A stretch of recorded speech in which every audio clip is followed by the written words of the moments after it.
Hello, my friends. How are you? Hiker Dave here. I've got a story for you guys. I hope everyone's doing well. This story, I can't even call it an encounter. The only way to describe it is an experience. And I'm just going to get right into it. This story comes from a gentleman. He lives in Michigan. This happened in Michigan in 1977. This gentleman was 10 years old. I mean, I'm talking about buckle up, you guys. This is a really incredible story. Bear with me. There's a lot to remember about this story. I'm not reading off of a script or anything. I'm just going to relay it how I remember hearing it. I heard this story about 2 years ago or so. Incredible story, really. So this, again, happened in 1977. And this gentleman's 10 years old. And it is late August. So it's right before the beginning of the school year. And his name is Randy. So Randy wants to get into some mischief. And he goes to his buddy's house, his buddy Tim. And he says, come on, Tim, let's go for an adventure. And they jump on their bikes. And they're cruising around. And they run into two neighborhood boys. They're a couple of years older than Timmy and Randy. And their names are Bob and Mike. And Randy says, hey, what's going on, guys? And they say, oh, we got, because they're carrying a bunch of camping gear. And they tell Randy and Tim, yeah, we're camping out at this certain spot overnight. And Randy says, oh, I want to go. I want to camp out. And the older boys, a couple of years older, say, yeah, go get your stuff, meet us back. And we're going to be in such and such general area. So Tim and Randy run home, get all their camping gear together. And Randy tells his parents and Timmy tells his parents, yeah, we're going camping in this area. And so they jump on their bikes. They go back to this area. They get all their camping supplies together. And they head out into the woods. Now, by this point, it's dark out. And they can't find those two neighborhood boys, Bob and Mike. They can't find them. So Randy says, hey, the heck with it. We'll just set up camp right here. And, maybe in a little bit, we'll look for them. So they set up camp. And they're getting all their bedding and stuff set up. And suddenly, they hear yelling and screaming. And they're hearing Bob yelling, Mike, Mike, over and over again. They're hearing this screaming, Mike, Mike, off in the woods. So then they're hearing growling, like just really scary stuff they're starting to hear. And Randy and Tim are like, the heck with that. They grab a couple things, leave all their gear, their tent, sleeping bags, everything, leave them right where they are, and they take off and they run home.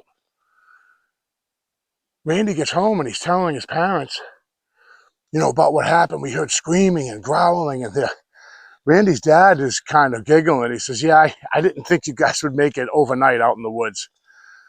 So, anywho's, right? So that next day, Randy and Timmy get together. Timmy lives like a mile away. The house, this is Michigan, huge farmlands and such. And Timmy lives like a mile away, but it's the next house over, so they're neighbors technically. So they go to get their gear together and they go into the woods. They want to get their stuff back. I want to go up there on that hill where I always hear stuff. So they jump on their bikes to go retrieve their gear from the woods. Now go this way. Nope. And they get to the area where they had their camping gear out in the woods, and they see a bunch of police cars, and the local news station is there. And what happened is Mike is missing, and nobody knows where Mike went. And now Randy and Tim are like, what the heck is going on? What happened?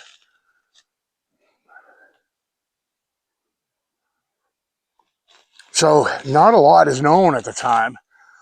And what was found out later, that Mike was found 24 hours later. And from what Randy says, as a boy, no one ever spoke of what happened to Mike that night in the woods, which is strange, right? But nobody ever talks about it. The townspeople, it's not something that they talked about. So about a week later, Randy is kind of like, where the heck's my buddy Tim? I haven't seen Tim in a little bit. I'm going up that hill. I haven't been here in a long time. So Randy decides, well, he jumps on his bike. He goes, I'm going to go see what, because he sees Tim at school, but usually they play together, and Mike hasn't, and Timmy hasn't been around. So Randy goes over to Timmy's house, knocks on the door, and the babysitter answers. She says, no, he's not here. He's out back. He's out back, and he's playing with his troll friend. And Randy's like, what?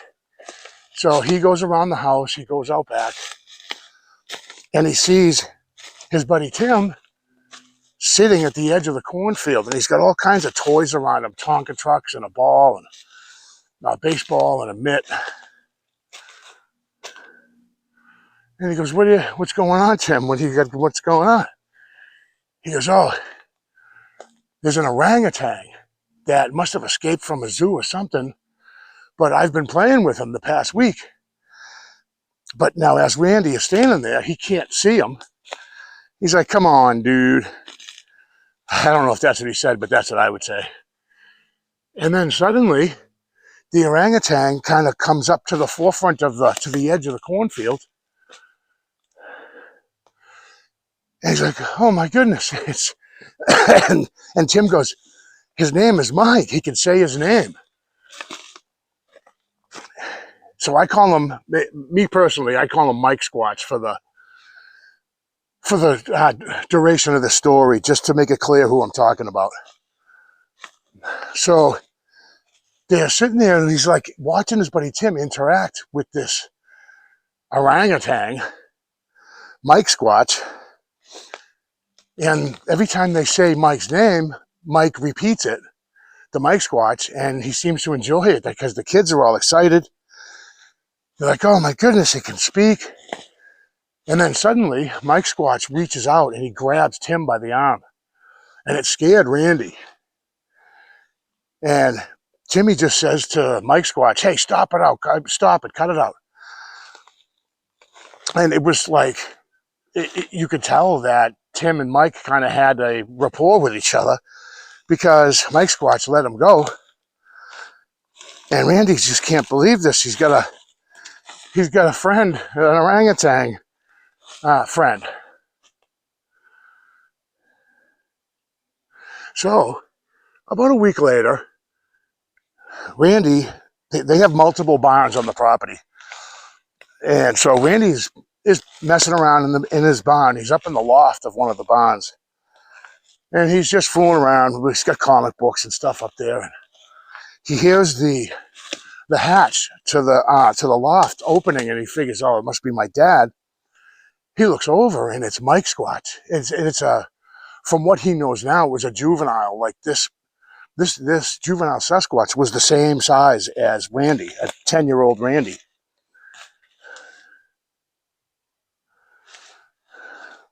So he's afraid at first, but he's met Mike Squatch before, so he's feeling a little comfortable, and they're kind of just sitting there playing and stuff. And so Randy, as a kid, he said he used to like to mimic animals and stuff. So he mimics a bird. He whistles like a bird. And Matt Squatch whistles back to him, but he said it was incredibly accurate. Like, he couldn't tell the difference between Matt Squatch's bird mimicking and the real thing. I am off trail now, but boy. So he barks like a dog, and Mike Squatch barks like a dog. And he's just fascinated. He said, but yet, so when Randy mimics a dog, Mike Squatch mimics it, but so much better. And he adds a growl, and he can't believe how well he can mimic. So he stands up and he beats his chest like a gorilla. And Mike Squatch stands up and starts pounding on his chest, mimicking what a gorilla would do. And Randy said he's doing this, and all of a sudden his eyes start to glow red. And he said he feels this kind of vibration, and he's looking at Mike Squatch's face, and it looks like it's kind of melting and bubbling. And Randy, as an adult, is saying that, now that he's grown up, he said he feels like it was like a infrasound.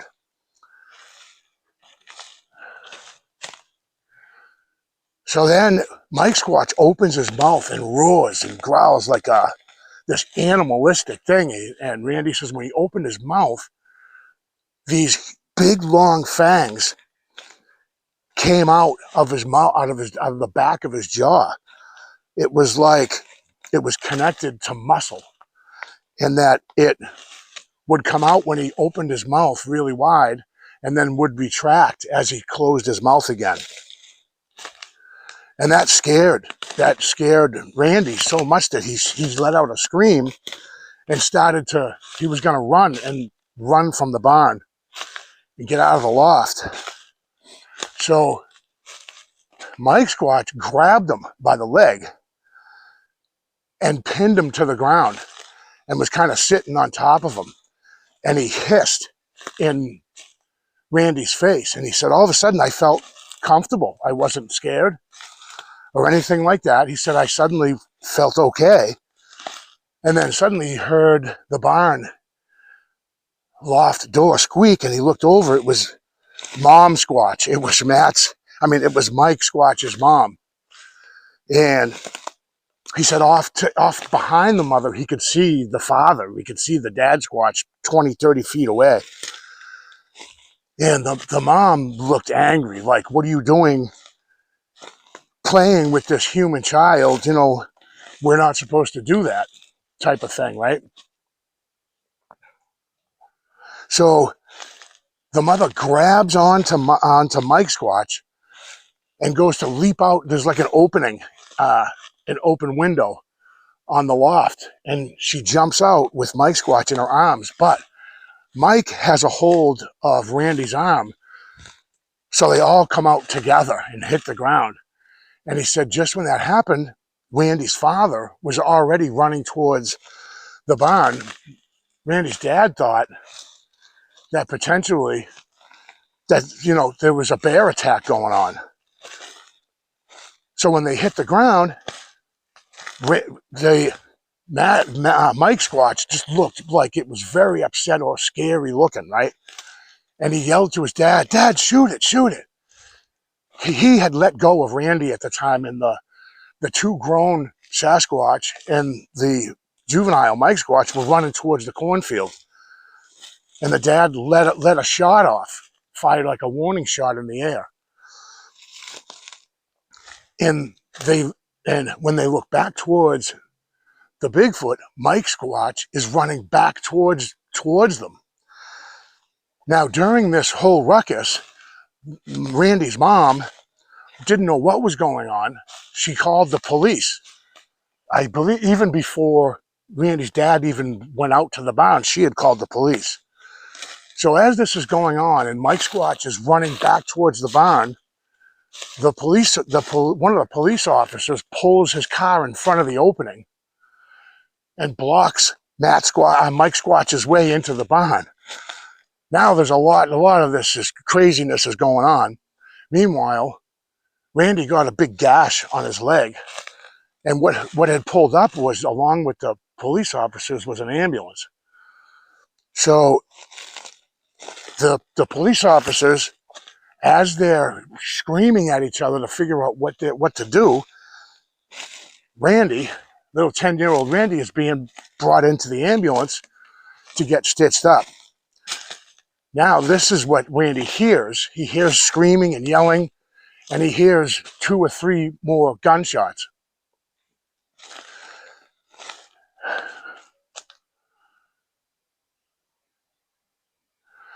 Okay, so that's crazy enough, right? So he hears more gunfire. So, oh God, let me try to remember here.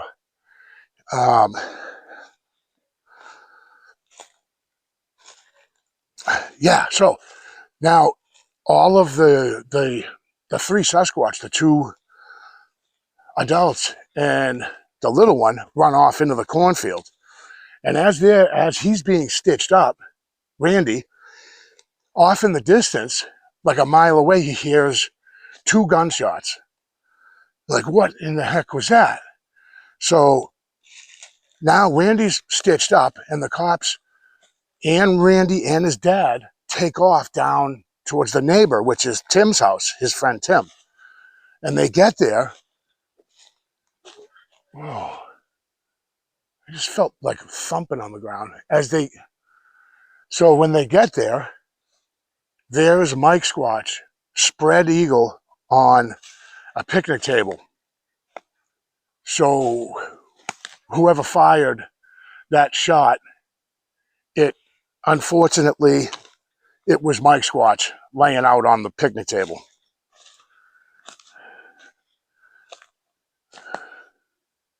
So apparently what had happened was Tim was in the living room with his parents, and they were watching TV along with his little sister. And Mike Squatch, the little one, little juvenile, jumped in through the bathroom window and grabbed Timmy. And he was trying to pull Timmy outside. Well, the father, not knowing what the heck was going on, at first he thought it was an orangutan, but he saw the 2 adults outside the house, and he knew it's not an orangutan. So oh, wait a minute. No. Yeah, so this is the story of what happened. So the father shot Mike Squatch, and the parents took off. So now, to the horror of Randy, Mike Squatch is laid out, and as hunters do, we'll say, you know how when you field dress a deer, something like that is going on. And Randy's looking at this. He said he threw up seeing what he saw. They were examining his jaw like a hinge, where when they opened his jaw, those 2 huge fangs come out. And then when you, like I said, when they closed the jaw, they retracted. And Randy said that whatever this was, not an orangutan, they figured by this point, had 2 hearts. Very strange. Or at least there was a heart, and then there was an organ next to it, whether it was an extra, maybe to pump blood or whatever. I'm so going to get this video demonetized. And, you know, it was horrifying to see this. You know, again, this Timmy and Randy were like crying. They couldn't believe what they were seeing. So a little bit while after, they took Mike Squatch and they put him out back of a field on Tim's dad's property. And they laid him to rest in the ground in the same place where the homeowner, Tim's dad, would bring deceased cows and sheep, goats, whatever. It was just a certain spot where he would get rid of these deceased animals. And I guess that other farmers in the area kind of used the same spot. Now an adult, Randy said he believes that because of that, because of putting these animals kind of all in one spot, he believes that's what drew them to the area, to the property of Tim's house. And that's how Tim ended up kind of meeting the young Mike Squatch.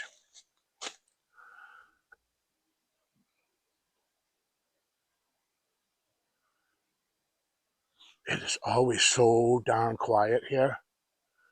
It's really freaky. Especially telling the story, I'm a little bit heebie-jeebies. So that's what he had said, that he thinks that because of that, it drew in these Sam Squamches, or Mike Squamch. I mean, talk about a crazy story.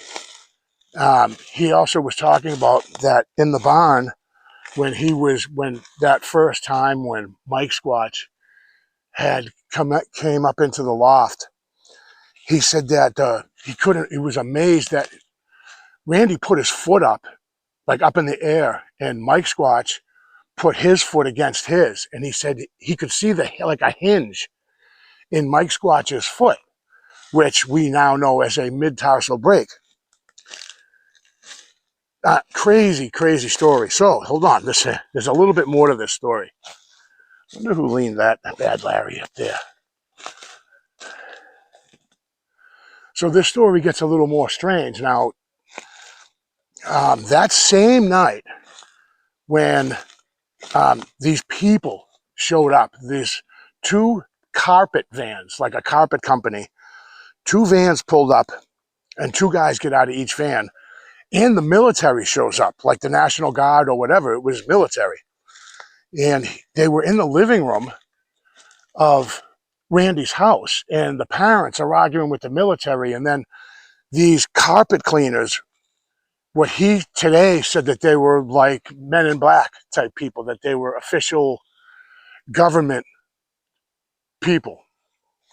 And that they were arguing with each other to the point that where they were pointing guns at each other, and then things got kind of calmed down. And Randy says for years he really didn't remember what was going on. But he started in his 30s. He started having these dreams, and he would wake up and he would draw them. And these dreams started, or call them nightmares, if you will, but he started to remember them, and he would draw more and remember more.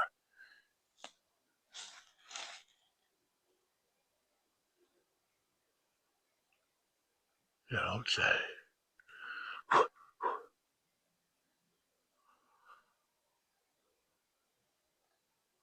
So as time went on, and he's getting older and older, he was remembering. Now, this is some weird stuff. So he starts to have these memories of being strapped to a chair. And he remembers something, I'm going to air quote, being administered to him. Now, looking back, he kind of put this together as kind of his memory was being erased, and that his parents, being adults, they were just told, keep your mouth shut or we'll ruin your life, or whatever, there'll be consequences. But the boys, being just so little, I mean, try to tell a 10-year-old and his buddy to keep a secret. I don't know. Now, Randy assumes that this also happened with this thing being administered, that it most likely the same thing happened to Bob and Mike. Mike being the boy that went missing, or was attacked actually, supposedly. Now, that's pretty strange. And the fact that he started to remember this stuff, 20 years after the fact, in his 30s. Now, keep in mind too, now this guy, Randy, had never put pen to paper or pencil. He was not an artistic type of person.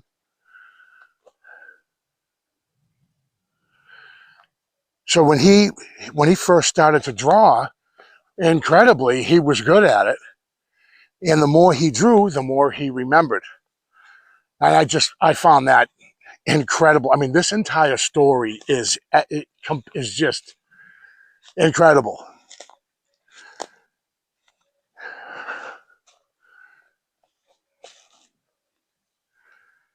So I thought I would share it with you guys.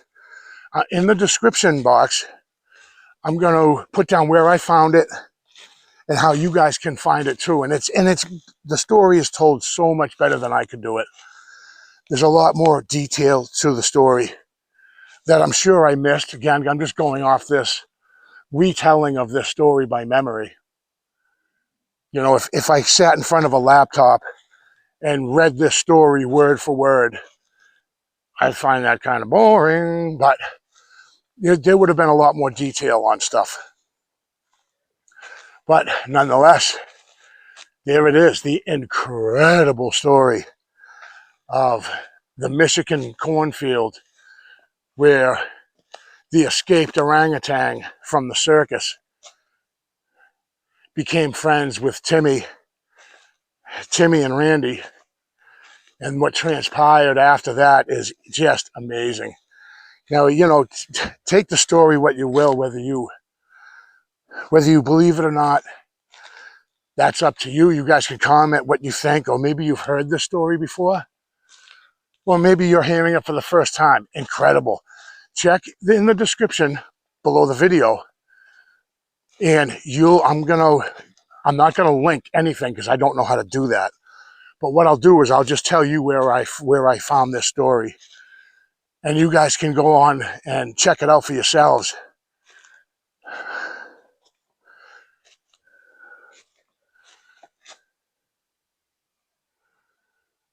My stupid ice cubes in my Stanley thermos in my backpack is jingle jangling.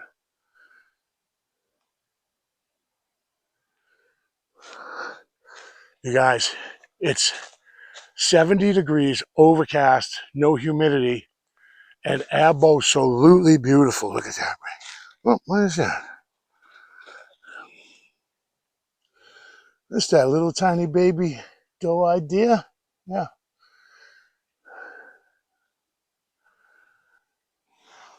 Wicked awesome story though.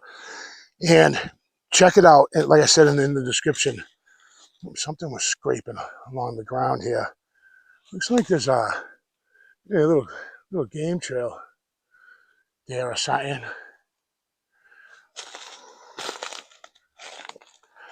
I hope you guys enjoyed the story.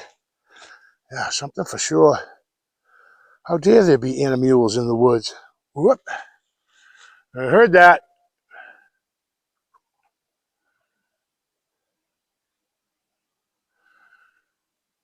Lately, I've been carrying a microphone. I finally found it. I used to take audio, actually from this forested area. And so what I did, I found it just a couple days ago, actually when Gary was here. So I take the recorder and I can slide it in these little elastic areas in my hat that will hold the recorder. So when I get out of the car and I start my hike, I just hit record. So that way if something screams at me or some crazy wood knock or something, I'll have it on recording. The downfall is I've got my voice on the recording.